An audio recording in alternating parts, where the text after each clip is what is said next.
All right, the third tutorial is just around how do you edit Picto attributes. One thing you'll notice is that if you again selected a picto that already exists, clicked on the edit selected picto, you'll get the image and the shape loaded. And one thing you'll notice is that you have this option for color, which doesn't seem to do anything. You've got this little icon, which none of it seems to do anything. So what's going on? Well, essentially what this is a background color. This is flip horizontally, flip vertically, and then rotate 90 degrees. Now, the reason why you're not seeing any changes is because the image is completely filling the shape, as well as it being a symmetrical shape, you can't actually see any of the changes. So let's change that, shall we? So under this little drop down, click on the drop down and click on Upload Image.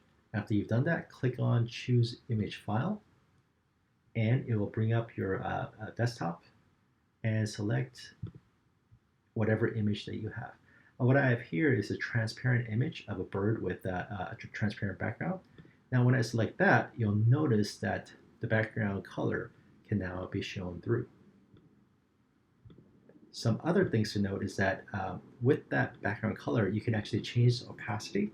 So if I change this to 20%, now it's the 20% opacity with this bird. So let's look at what that looks like. So with the picto selected, I'm just going to say Insert Picto.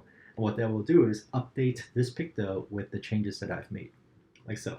Now when I bring this over an element, you can see that the background has now a transparency.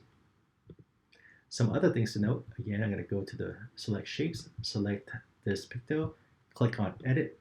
It will load that picto up.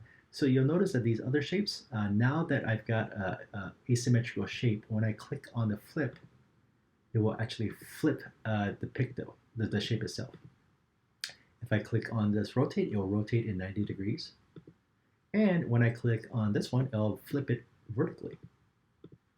Now when I click on Insert, oops, what it will do is update the selected picto with this updated rotation, like so. And that's it. That's how you change the attributes. Again, background color and opacity, flip horizontal, flip vertical, and rotate 90 degrees.